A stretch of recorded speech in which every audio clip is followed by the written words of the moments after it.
Behind every success story, there is a long line of triumphs and defeats that remain hidden from others. These stories get condensed into journeys that minimize the struggle and wrap up with a happy ending. But we know that's not how life works. That's where From the Ashes with Mark Azoulay comes in. On today's show, you'll hear honest conversations about the challenges that Mark's guest faced and how they overcame adversity. Now, here is your host, Mark Azoulay. Welcome back to From the Ashes. I'm your host, Mark Azoulay, and I'm excited to talk to our guest, Wendy Nash. She is a mindfulness instructor, a coach. She worked with CEOs, entrepreneurs, helping to bring mindfulness to business. It's something that I also do here in Boulder. She's out of Australia, and it's really interesting. I'm looking forward to the conversation with you, Wendy. Thank you very much. I always like to start the program with a couple of things. So first up, to say thank you very much, really for the amount of prep work. We've had a few conversations. We've touched base. There's another person here doing the audio. There's a lot of people that come together to get the program to happen that works, like you're thinking about what's going to work for your audience. I've been thinking, well, what's going to be useful for your audience? And then the person who's doing the engineering at the back here is also part of that. Well, how can this work well together? There's, a whole set of protocols that we've all discussed. So just to say thank you very much for all the thoughtfulness and respect and kindness. Just to get even to this point, there's a lot of prep work, not only in the thinking, but in the equipment, having good equipment. So I always like to say thank you for all the prep work. I think it's really important to acknowledge how we got here. And that ties into the second thing I like to do, which is that I'm calling from Australia, from Queensland, and I'm in an Aboriginal country, First Nations country called Gubbi Gubbi country. The people here have been caring for the land and the environment for about 70,000 years. So if you think about Christianity's been around for 2,000 and Buddhism's been around for 2,500, we're talking 70,000 years of tendering, noticing, caring, figuring out how humans work together, what are the weak spots, what are the strengths, how to make sure that the community survives sort of very difficult circumstances and wealth. And so it's not until we know where we've come from that we can sort of say this is where we are and give an idea of where we're going to. So I think it's really important to recognize the sort of pre-work that has helped us get to this point, and that includes being here on Gubbi Gubbi country. So yeah, thank you very much. That's a really great reminder, right? And it really speaks to just the interconnectedness of it all, right? And all the different complexity that comes into this moment and this program being created. So thank you for bringing my attention to that. It's my pleasure. It's my pleasure. So, in this first segment of the show, we like to talk about, I guess, kind of a great tangent, right? Like how you got to where you are now, right? How you started to focus on mindfulness, your journey with Buddhism. On your website, you talked about being very angry for a while. So I'm curious if you could share what that transition was like, what your From the Ashes story is. Actually, I was on a retreat last year with my therapist from 20 years ago, and nobody else knew that she had been my therapist. She was one of the retreat leaders. And I just said, I've got a happy story, because everyone goes, how do I manage my anxiety? How can I do this? I'm a real failure at meditation. And I said, I've got a happy story. I used to be angry 20 years ago. And now when people meet me, they go, you angry. And I said, I've done it. And so she knew what I was talking about. And she was just super, super happy for me that I have made that change from being a very angry, hurt, hostile and suspicious person to being much more open. Now, as I said, people never think of me as being angry. It does change, but you do actually have to apply. It's not going to happen by not engaging with your stuff. So my stuff that I came with was that both my younger sister, so when I was about one, my younger sister was born with a terminal illness, and it was a huge roller coaster in the 60s. And, that was a very patriarchal society. There was no support, no counselling. That just did not exist.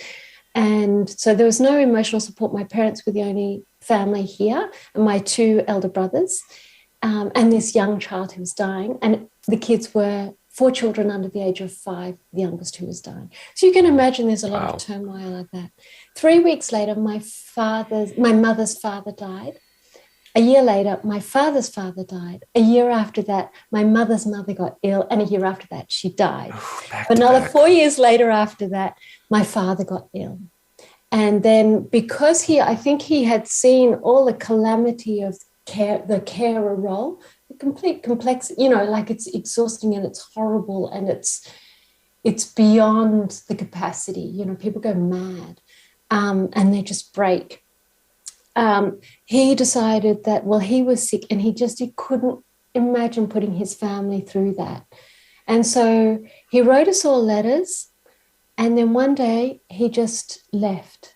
And we were clueless. My mother was furious, absolutely livid. Yeah. She had yet again been left with the responsibility to care for other people. And she had her own work to do, and she's not somebody who is able to engage internally. So she was full of rage from when I was 13. She still tries to squish that down with positive thinking. So I had the kind of mantra of think positively, this underlying rage that was unbearable. I'd also been bullied a lot at school. So there was just there was just more stuff in amongst all that. So there was stuff and that I was bitter, hurt and angry is no surprise. I mean, I think now I go, I just had massive complex PTSD. And I was super fortunate in that. I think because I'd seen so much death and so much destruction from that I never took up drugs. Maybe it's just my disposition to go, for me, I really wanted to take on that it was my responsibility to be healthy, not for me, but for the people who love me, because I know how awful it is when people are not taking care of themselves. So my grandparents, of course, they smoked. Why my father and my sister died, they were just glitches of the genetic gene pool, whatever. Like they didn't die of, predictable cancers or, predictable diseases. So that's where I came from. I was failing academically. I didn't do well. I wasn't sporty. I wasn't popular. I kind of had reached all my dead ends. What I did have, which was a sort of both an asset and a liability, was that I was an attractive young woman, a white woman.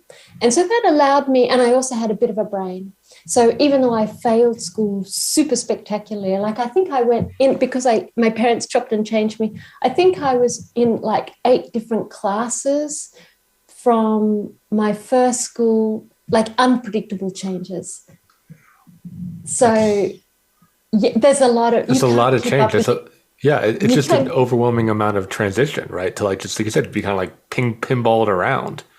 And I just didn't get the foundation. So I didn't learn there wasn't continuity. When you have that many changes, there isn't continuity. Some people can get it, and they're really, I think if they have calm dispositions, that's what happens. But I just didn't come into the world with that calm disposition. I came in with a fiery disposition, which was angry. There's in Buddhism, you talk about greed, hatred, ignorance. So I came in with the hatred disposition, which Karen Horney called the moving against personality. So that I found that quite a helpful way to think about it. So that's what I came from, and why, I was completely at my wit's end. I had actually had 19 therapists by the time I got to the one that I spoke about, who I met on retreat last year.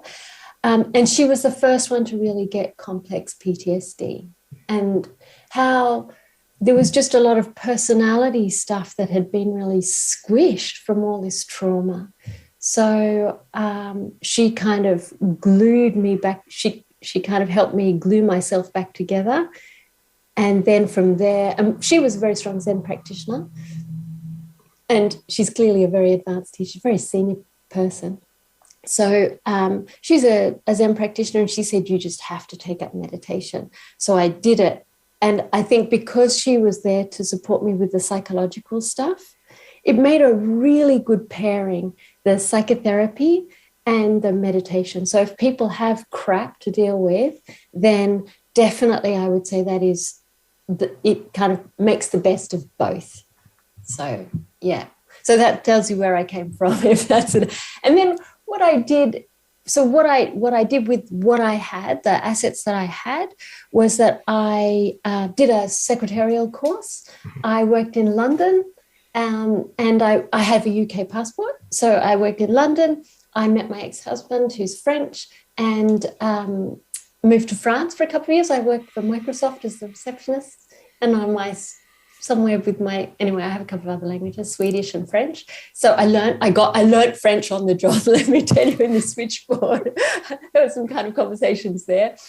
But what my real focus was getting my shit together.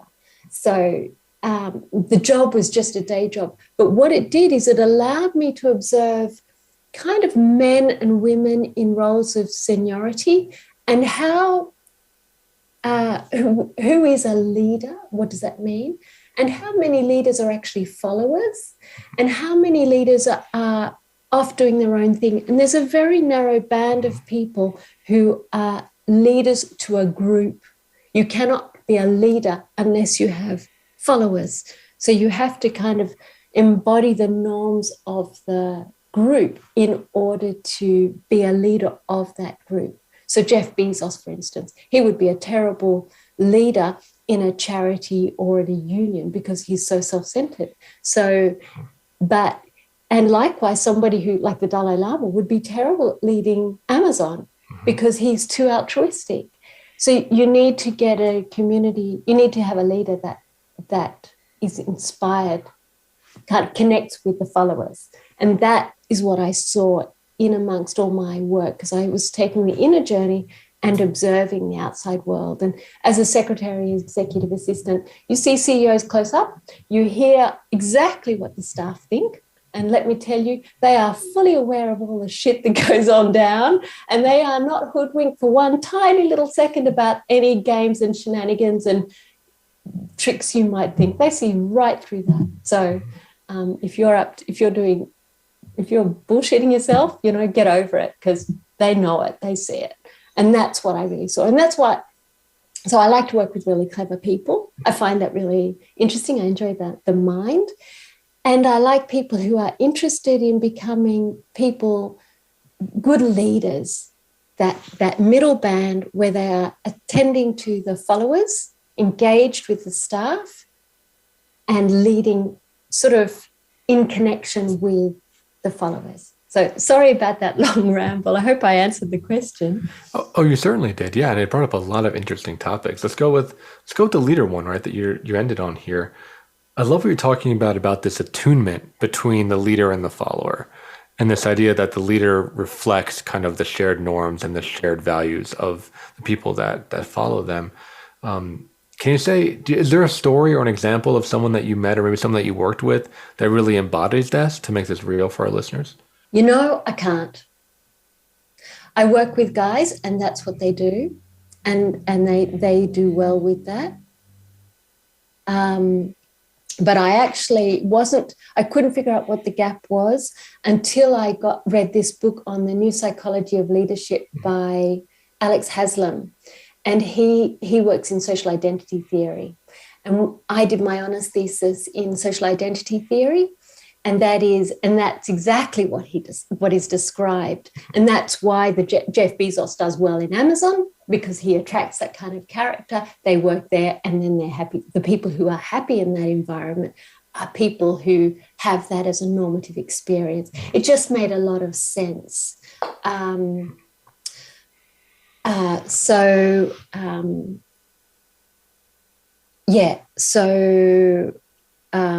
Sorry, I just saw a little chat there, message going, I'm being a bit noisy. So I got a little bit disoriented. So I'm sorry about that. Yeah.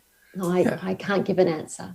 But what I would say is that what I saw is that there is a huge issue with how people work with power, and people misunderstanding control, power, responsibility.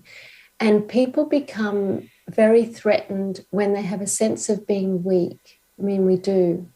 And for men who are socially dominant, so they tend to rise up in the ranks, there is a lot of bullying that goes on, and women. I want to speak about, there are a lot of women who are bullies because they rise up. The way women do it is that they are relational, and there's a lot of bitching. And as a secretary, there's a lot of bitching that goes on in amongst. There's a lot of clickiness. And some people call that the tender befriend theory. So on that side, that is true. And for the men, what I see is that men who are afraid of being weak become misogynistic and racist, particularly if they're white, or even if they're not. There's something about men who can't tolerate vulnerability, that they become homophobic because soft, gay equals weak. And so there's a huge, that's what I'm sort of really curious about, is kind of breaking into that space. Yeah. Yeah, that's really interesting. It's a big part of my practice. So we can talk a lot about that. And I think you're absolutely right, where it's this projection of their own shadow side, right? Of their own weakness, of their own vulnerability and their fear, right? That if they were like that, if they were like the gay person or the woman or whatever, right? Their object of hatred, that they would implode. They wouldn't be able to do it. So I noticed in some of the guys I work with, there's certainly fear and hatred, but in some ways also like envy. Right? Underneath that, there's like this desire of like, oh my God, if I could be as free as that person, if I could be out to my community, if I could do some of that stuff. Because I think similar to your story, and we'll dive into it more at the end of the break, underneath that anger, as I'm sure you know, is pain, right? Pain, hurt, misattunement, all these things that I think as men, we're not just asked to, but told to cut out of ourselves. We're told to cut all that stuff and just like leave it on the table. Let's talk about that. I can see the timer here. So let's talk about that after the break. I'd love to continue the conversation. Absolutely. So we'll go into our first break. For those listeners, hang on and we'll catch you on the other side.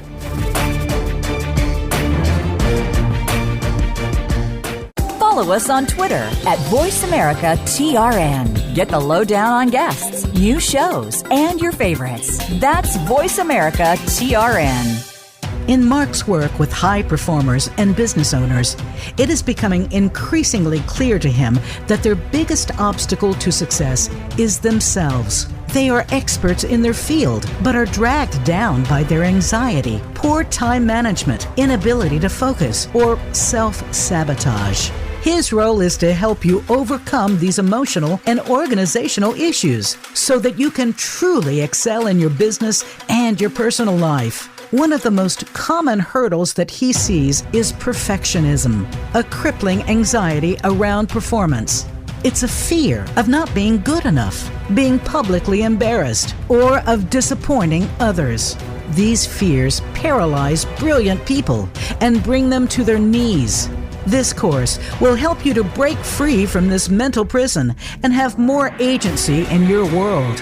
In this online course, we will break down the prison of perfectionism so that you can break out of it. For more information and to sign up, visit mark-azulay.teachable.com. That's Mark, MARC-azulay, AZOULAY.teachable.com. Follow us on Twitter at VoiceAmericaTRN. Get the lowdown on guests, new shows, and your favorites. That's VoiceAmericaTRN.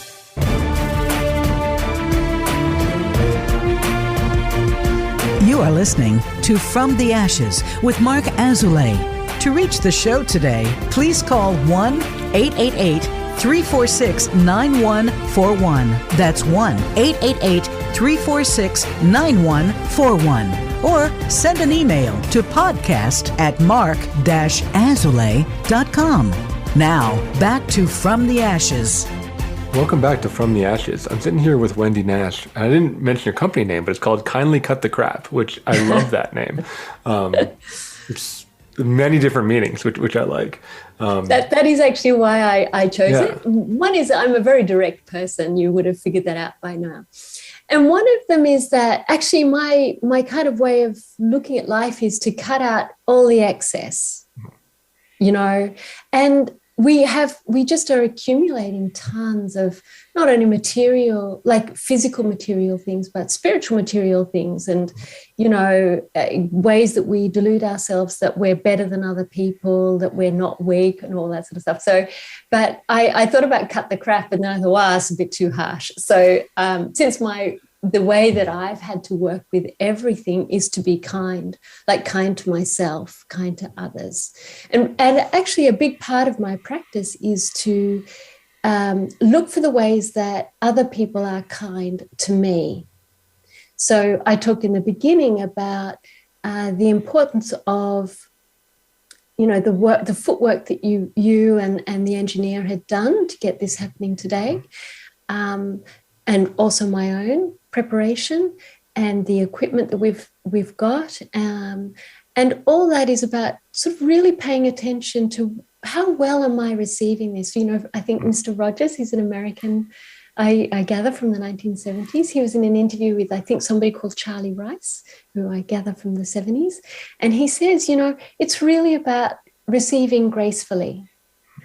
And I think that we rush around and we do, thinking what we've got to do is do. But actually, before you can give to others openly, you need to receive.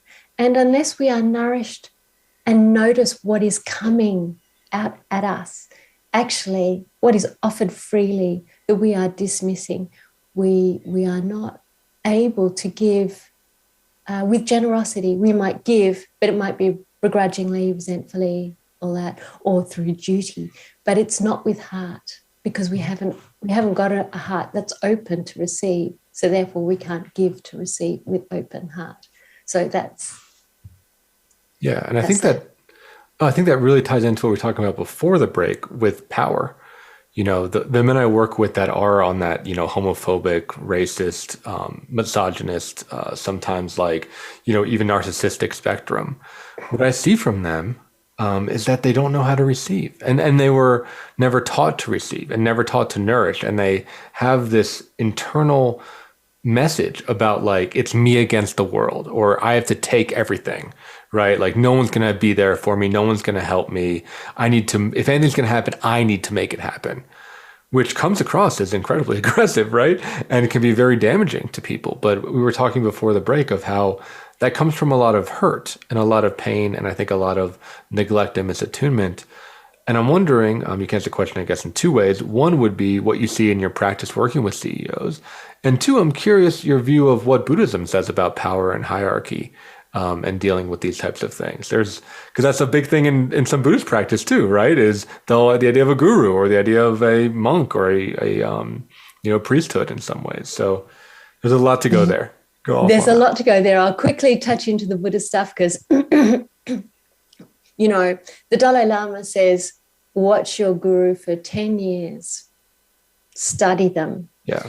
And my thing is, if you sense any sense of elitism or exclusion or anything like that, run the opposite way. If there's some kind of secret thing happening, then run the other way, because envy, the creation of envy is a narcissistic, it's a device when so I want to talk, and then I want to talk about narcissism, because people are people, and sometimes they're Buddhist, and sometimes they're, in senior Buddhist positions. I mean, the Tibetan Buddhists are highly feudal.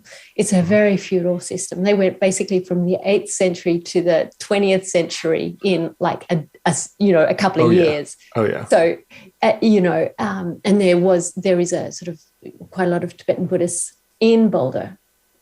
So there is that. And, the same issues arise, and I think it's because we have this deep wounding. And one of my big bugbears is that people think that meditation is the solution for everything. It's like the answer to everything. I just need to get enlightened and then that will be that. But they're not the same thing. You need to, the way that I work with people, because I guess that's what I found helpful, was to own emotions, to really become attuned to my own need. And actually, what was I feeling? So, when you meditate,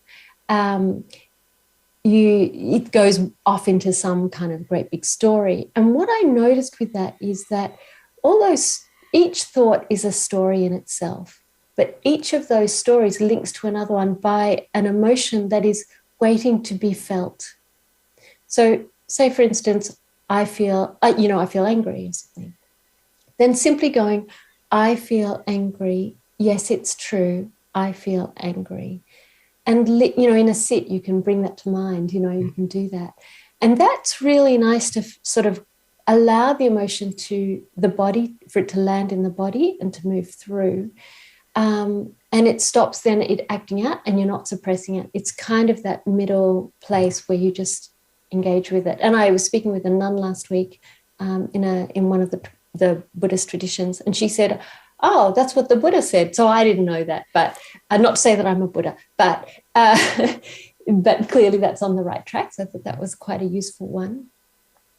And I also just want to describe what is narcissism, because that was my journey, is to go from this narcissistic, the kind of character you just described there, me against the world, there's no one there to support me, and da-da-da. So what happens when we are young and in the world is that we need the environment to provide an emotional safe space.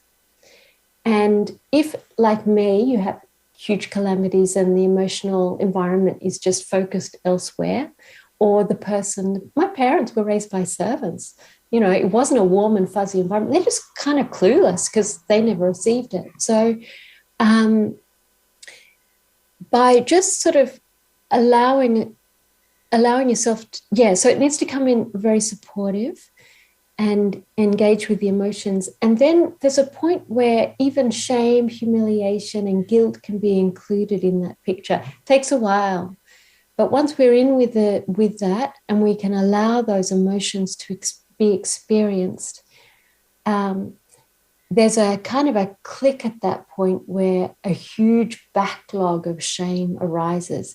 Mm-hmm. And people often get quite suicidal at that point because they go, oh, I've been a horrible person, but I haven't been able to engage with that because there's, this huge backlog and it's enormous. And when on that day when I had that happen with me, my therapist said, you can call me anytime. And I had alcohol, I used to drink in those days. I had alcohol in the fridge and I just poured it down the sink and I sat on the sofa for like 2 hours going, I just have to wait for this to pass. I just have to wait for this to pass. It was awful. It was a really awful experience. So when you're coming from that sense of lack of attunement, as you called it, it's not like we are separate. It just feels separate. And that's a separate thing. Just because we feel alone doesn't mean to say we are alone. Just because we feel, and this was one of my big ones, just because I felt unloved doesn't mean to say I was unloved. And that took me a long time to recognize. Because I started to look in my childhood. John McCransky, do you know John McCransky? Yeah. He has a great book called Awakening Through Love. That's my staple book.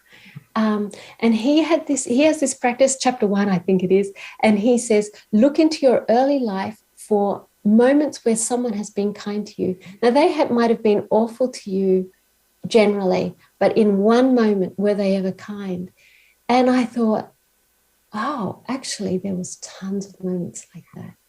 So the leader who is still stuck in that first phase, and that's why it's called egocentric, it's because you're kind of inhabited fully in the ego, but you don't know where the edges are.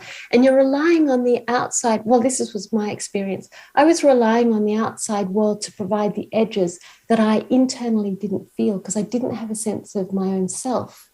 And I know in Buddhism, they talk about you shouldn't have a self. It's not that you shouldn't have a self. You shouldn't have this. The self is not fixed. So it's not just one thing. You're not just good, just bad. And that's the narcissism. It says, I'm only good, they are all bad. And that level of binary thinking is sitting there. So that's the first phase. And then the second phase of narcissism is really becoming super familiar with the castle. I sort of say the first one is to open the drawbridge on the castle and allow the emotions to walk in the door, just gently through that method. I feel sad, I feel angry, I feel shame, I feel humiliated. Yes, it's true, I feel humiliated. Those are painful things. I mean, they still crop up for me, you know. And but once you're familiar with all that, the energy of them is dissipated. And then once they're inside the castle, it's like having all those emotions on the inside allows you to kind of feel where the edges of the castle really is. And then you notice actually that the kind of castle bricks, which seemed so solid before, are actually highly permeable, and there are lots of bricks missing and there are lots of gaps. So that's the metaphor that I do. And then the last phase, which is enlightenment, which I don't live in, but I did have a half day last year where I was there in that space. And what's really clear is the castle is still there. It's just you don't inhabit it. It's sort of over there, and you stop inhabiting the castle. But the castle is still there, and you can put it on when you want, and you can take it off when you want. But the castle is this idea of, I should be doing this or I shouldn't be doing that. They should be kind. They shouldn't do this. I should be here. I should be successful. I should be thin. I should be beautiful. I should have this house. I should have that car. Or I should be enlightened. I should be kind. I should be spiritually developed. I should be all that sort of stuff. And that then steps into the materialism of spiritual bypassing. But so spiritual bypassing happens, you know, that's just narcissism. That is the narcissism, where we are repressing our own needs. And it's very subtle, all that stuff, you know. So, so I hope I haven't gone into too many tangents or not answered the question. Oh, I think it's really clear what you're saying. It makes a lot of sense to me, where you're talking about, what I'm hearing from you is that there's like this prison that we make, that we project out, right? Based on our childhood conditioning, based on who we are, what happened to us, based on the pain there, right? And we can get stuck in that. And through meditation practice and through psychotherapy, you mentioned the combination, which I think is an incredibly powerful combination, is we can start to get familiar with the territory. And then all of a sudden we realize that it's not real, right? It's not objectively true. It might be subjectively true. It might have felt that way, and it might still feel that way, but it's not, there is no actually objective truth in that way. And there's a wonderful freedom. And I like what you said. I always want to underline it for people that are interested in meditation is, you know, you look in the movies at what meditation is, and people think it's like sitting on a mountaintop, watching a sunset, feeling blissed out. But my experience, and it sounds like your experience, and most of the people who I know that are practitioners, it's unbelievably painful and uncomfortable and humbling. And it brings up all the crazy thoughts and the murderous instincts and the suicidal thoughts and the darkest dark and the lightest light at the same time. And it can feel very maddening. So I really appreciate you talking about that process, where it is about feeling the shame and the guilt and the humiliation and the regret. But in my experience, I'm curious as is yours, that made room for the joy and the gratitude and the compassion, like all the stuff that is kind of promised with the meditation practice. Yeah, so somebody once said to me about drugs, you know, what it gives today, it takes tomorrow. And my feeling with meditation is what it takes today, it gives tomorrow. So it's really like, it's just a shitty process most of the time. And it's frustrating and it's boring and it's uncomfortable. And if you do long retreats, you just go, oh my God, what am I doing here? And so it's a bit disorientating. But I realized that I hadn't, in amongst all that, you know, it is painful. But going back to the question of the weak man and what it means to feel weak, because the lack of attunement isn't there, people become afraid of expressing any tenderness because the environment was not supportive. And so it's the fear of being, it's actually a fear of our own tenderness that that is triggered, and because we don't know how to access it, it's like a little cold, hard ice around it, I feel. And it's really hard and it's painful, and that's what makes it really difficult to engage with. It's because it is a backlog. and it's hard. And I encourage anybody who's listening to the program to notice any moments of shame and humiliation. I think people who are particularly prone to the weak man fear and being very caught up in that is people who are very socially dominant. So, and so it's just a matter of allowing feelings to arise and saying, I feel humiliated. Yes, it's true. I feel humiliated. And you can do that driving along in a car in a fit of rage. I feel angry. So, yeah. Yeah, and building up that tolerance, right, to realize that those feelings aren't going to kill you and you can tolerate them and that they aren't you, right? You are the thing that experiences those feelings. So we got to move to our next commercial break. When we come back, we'll talk more to the listener. I'd love it. Any kind of techniques that they might be able to take, any kind of mindset shifts, whatever can be helpful. I think there's many people connecting to this episode right now.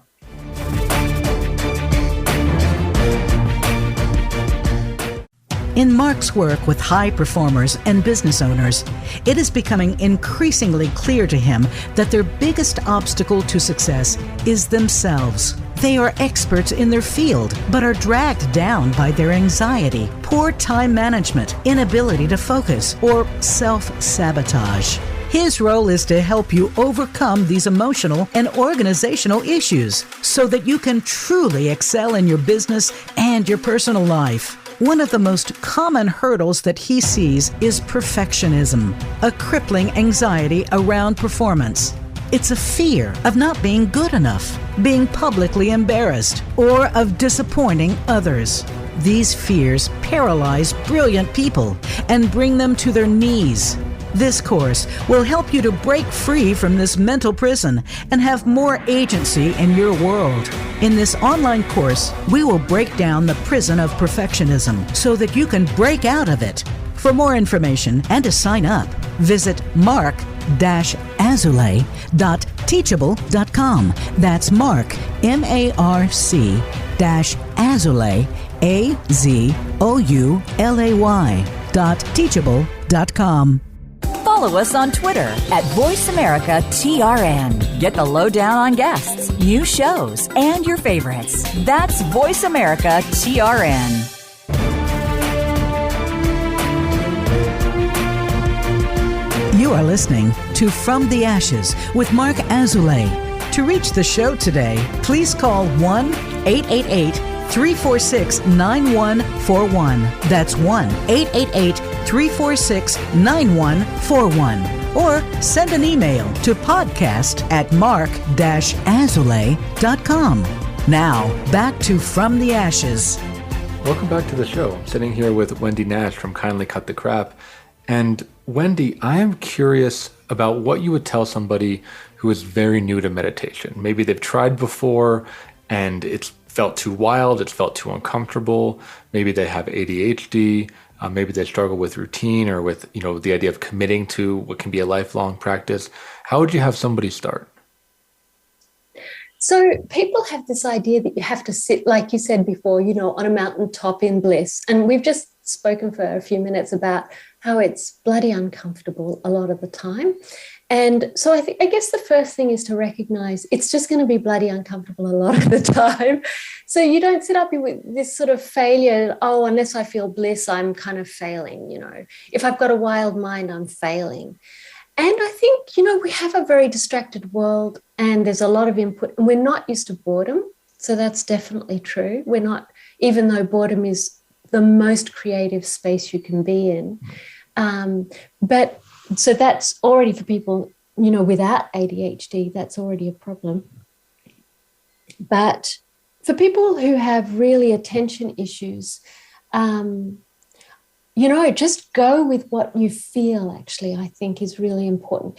Notice the junctions between, I have a friend and I'll be talking to her and then she's off over here and then she's off over there. And what would normally be a sort of a 20-minute conversation takes 2 hours, partly because she's Brazilian, so there's a lot of enthusiasm, but partly just because it goes over here and it goes over there, and then I have to sort of try and get it back to some sort of space that's sort of a bit more centered. But really just to notice what happens at the moment of jump.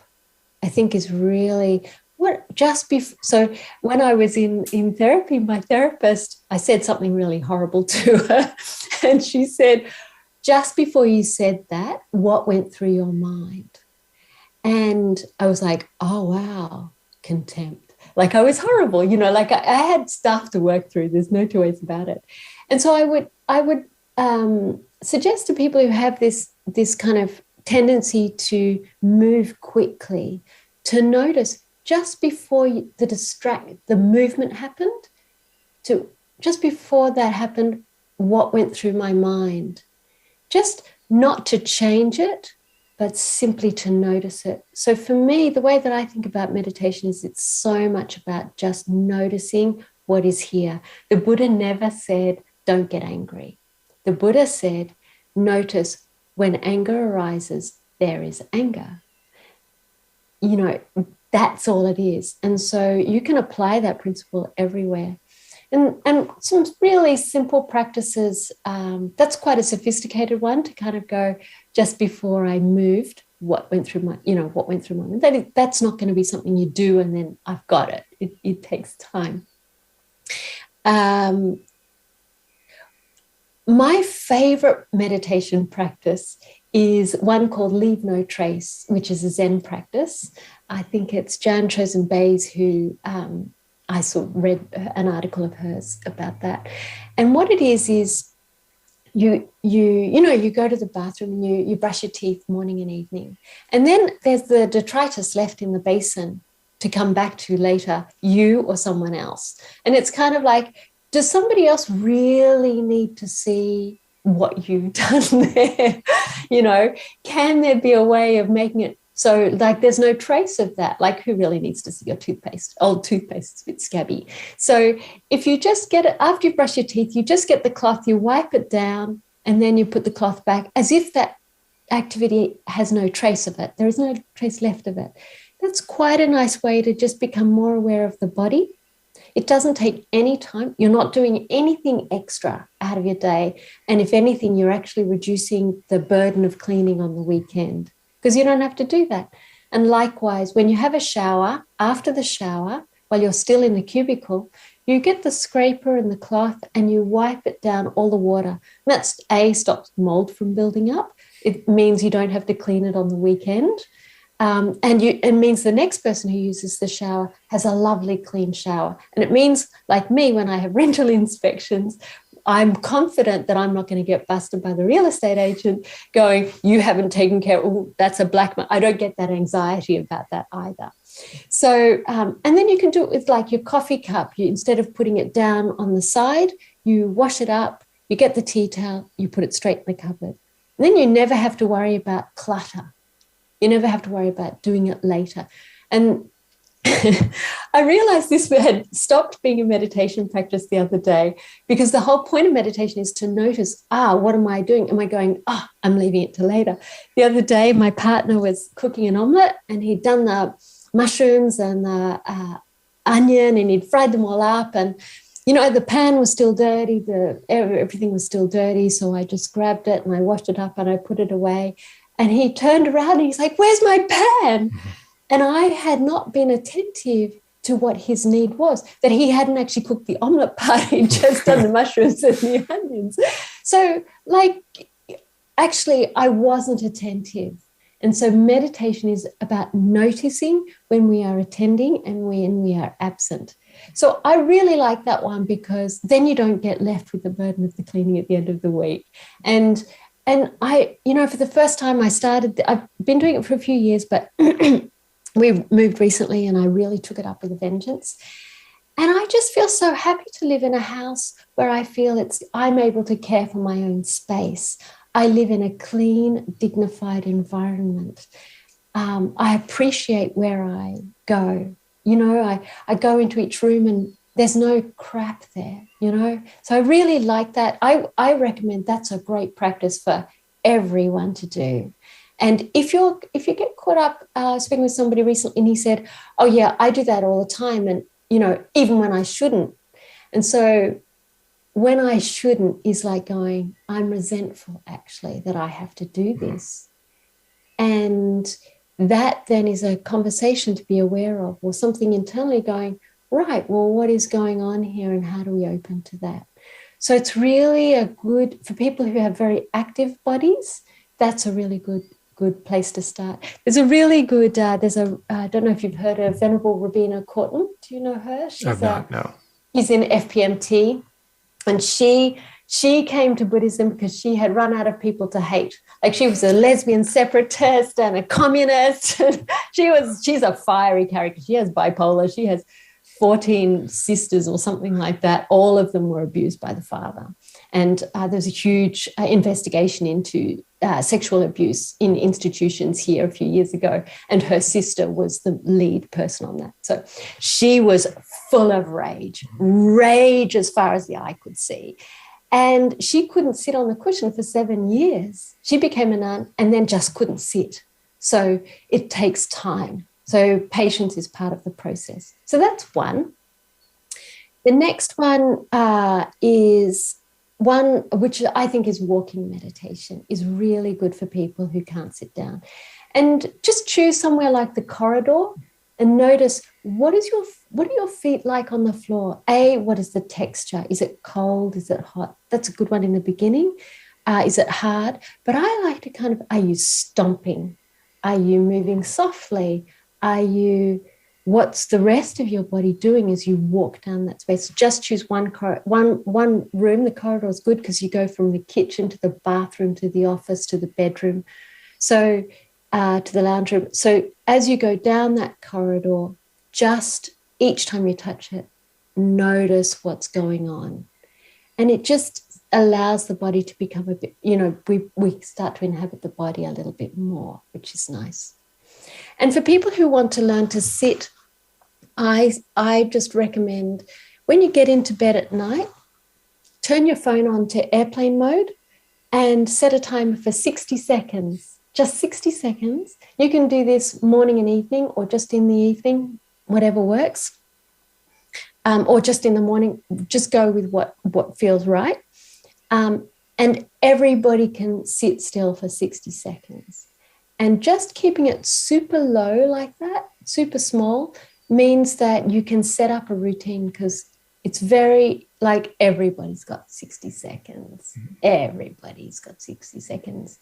And you just notice the breathing. And if you have little people, like you're a carer of small, children or whatever, and you don't have 60 seconds, when you sit on the loo, notice whether it feels warm or cool, whether your body's tense. The loo is the toilet, by the way. It's an Australian English word. What is the body doing in the contraction? Is it rushing? Are you pushing it? Are you letting it? All that sort of stuff. And I know that sounds a bit crude, but actually that's your body. You cannot not notice the body in that moment, because it's doing its thing. And you do that several times a day. It's a really good meditation practice to notice that one. And likewise, if you've got the timer on 60 seconds, to just notice the breath, actually. What is it doing? And so I say, start with 1 minute for a week. And then, if you can, go to 2 minutes the following week. And if you can, do 3 minutes the following week.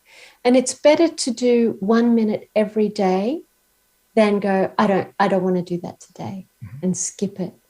And I have clients who've been doing 4 minutes for 3 months because their minds are really wild. And then another practice that I really like, which is to, in your morning, when you're drinking your coffee, while you're waiting for it to cool, you're sitting down or you're standing or whatever, is to just think about this time yesterday. Think about anything pleasant that happened. So there might have been sunshine, or there might have been, just a little bit of rain that arrived after a long drought, and how lovely that feels. Or it might be a friend texted and said, I thought of you, so this might be of interest. These are acts of kindness, but it's like really looking for positive stuff, which is not to say that the bad stuff doesn't happen. I'm definitely not saying that. but just to start to calibrate it so we notice what is good too. So they're my 3 favorite beginner ones. Yeah, those are some great recommendations. I'm curious, in our final moments here, what would you say to a leader who wants to bring some of these mindful principles to their work, maybe to their management style or to their public speaking? How can they start to integrate it and bring it into the workplace? I think be mindful of what you say. Be really aware of the words, the impact of the words. Learn to listen better.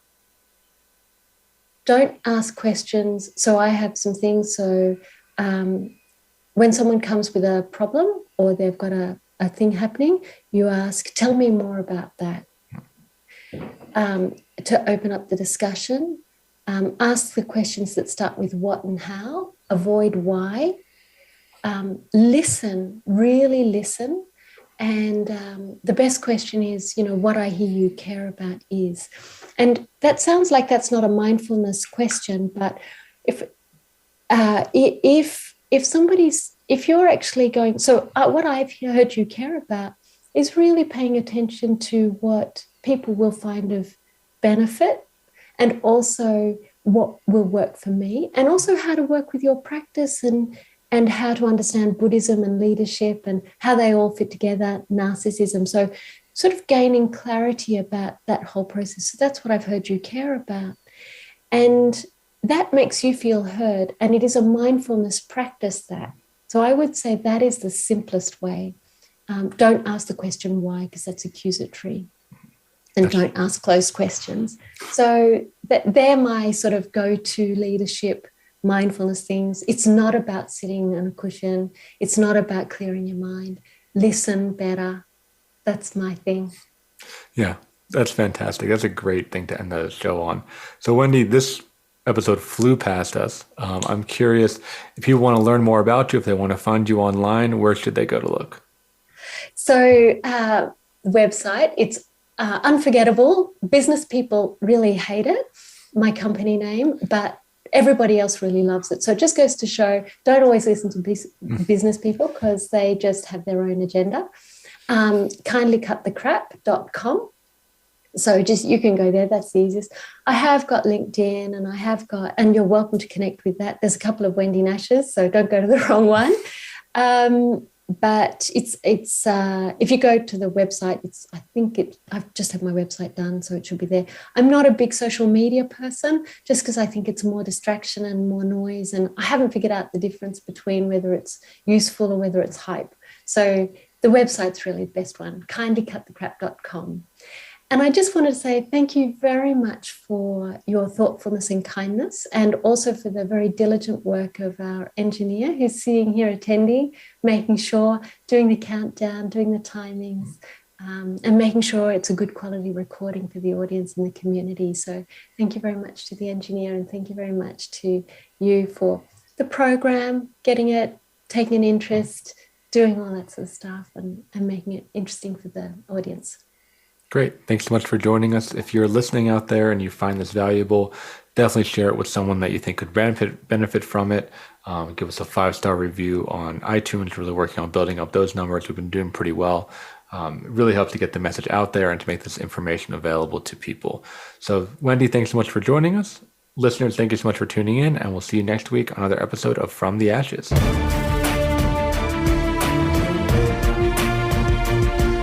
Thank you for joining host Mark Azoulay on From the Ashes. Be sure to tune in again live next Friday at 2 p.m. Eastern Time and 11 a.m. Pacific Time on the Voice America Empowerment Channel, or subscribe on your favorite podcast platform.